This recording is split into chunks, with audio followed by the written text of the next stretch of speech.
வணக்கம் ஃப்ரெண்ட்ஸ். இன்றைக்கி நம்ம என்ன பார்க்க போகிறோன்னா கருவேப்பிலையின் பயன்கள் பற்றி தான் இந்த வீடியோவில் நம்ம பார்க்க போகிறோம். இது பார்த்திங்கன்னா எங்கள் தோட்டத்தில் இருக்கக்கூடிய கருவேப்பிலை மரம். இந்த மரத்தில் என்னென்ன சத்துக்கள் இருக்குது, என்னென்ன பயன்கள் இருக்குது அப்படின்னு சொல்லிட்டு இந்த வீடியோவில் நம்ம பார்க்கலாம். ஃபஸ்ட்டு பார்த்திங்க அப்படின்னா இந்த மரத்தில் பார்த்தீங்க அப்படின்னா vitamin A, vitamin B, vitamin C, vitamin E அப்படின்னு நிறைய சத்துக்கள் இருக்குது.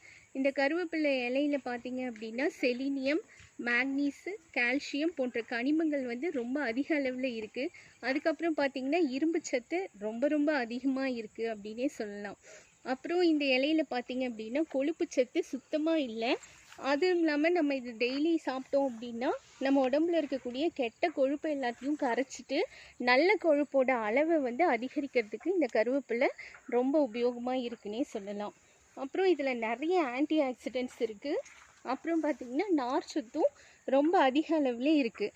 அதனால் செரிமானத்துக்கு இந்த நார்ச்சத்து நமக்கு அதிகமாக தேவைப்படுறதுனால நம்ம இதை அதிகமாக உணவில் எடுத்துக்கணும்.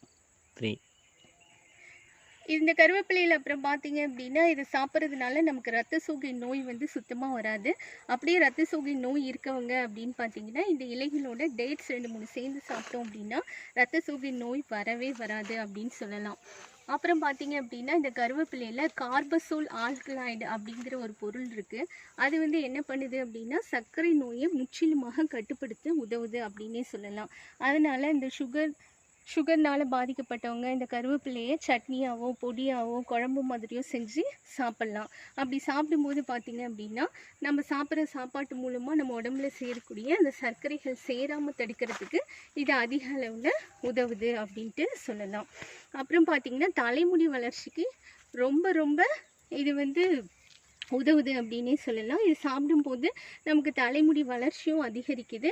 அதே போல் ஹேர் பேக் போட்டு நம்ம குளித்தோம் அப்படின்னா ஹேர் ரொம்ப ஹெல்த்தியாக இருக்குது அப்படின்னு சொல்லலாம். அதுக்கப்புறம்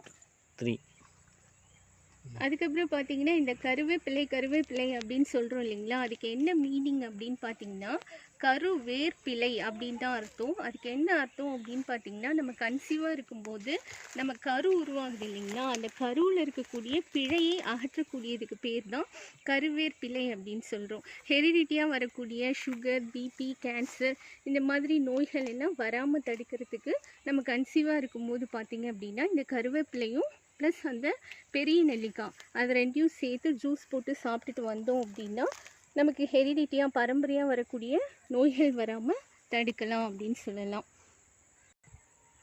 அதனால் ஃப்ரெண்ட்ஸ் தினமும் இந்த கருவேப்பிலையில் காலையில் எம்டி ஸ்டொமக்கில் ஒரு 15-20 இலைகளை தொடர்ந்து சாப்பிட்டோம்னா நமக்கு நோய் எதிர்ப்பு சக்தி அதிகமாக கூடும். ஃப்ரெண்ட்ஸ் நீங்களும் ட்ரை பண்ணி பாருங்கள். தேங்க்யூ.